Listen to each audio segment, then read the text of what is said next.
Cette signature de protocole d'accord vient officialiser l'adhésion du Bénin au réseau de l'éducation et de recherche de l'Afrique de l'Ouest et du Centre. Ce projet vise à transformer le Bénin en une plateforme des services numériques pour l'accélération de la croissance et l'inclusion sociale. Nous pensons qu'avec la réalisation de Africa Connect 2, nous allons changer de manière drastique l'environnement numérique de notre espace universitaire et notre espace de recherche.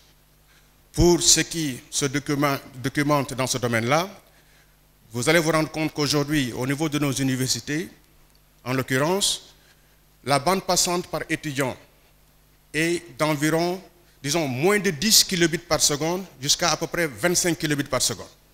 La norme internationale recommandée est de 400 kilobits par seconde.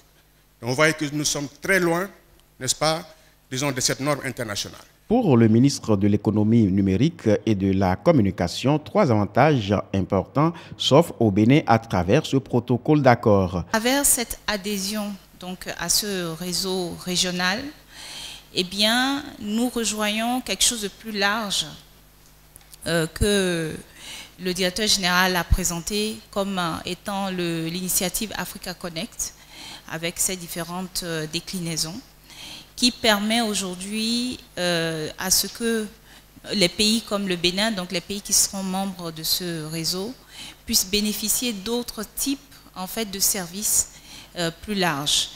Je parlais tout à l'heure des ressources pédagogiques, je vais parler également des ressources qui vont permettre de faire les recherches scientifiques comme les supercalculateurs, comme d'autres éléments que nous n'avons pas sur place, mais qui, à travers ces réseaux numériques, dont nous pouvons donner l'accès à nos étudiants et aux différentes structures de recherche.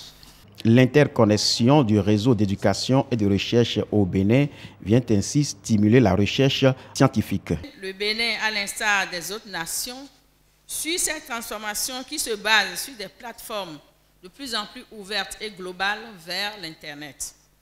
De nouvelles offres de formation sont disponibles en ligne et rentrent en compétition directe avec nos offres locales.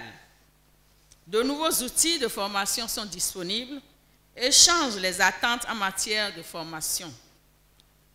Nos enseignants-chercheurs doivent donc se mettre à jour continuellement pour une meilleure productivité et s'appliquer ainsi à relever les défis de développement qui s'imposent à nous.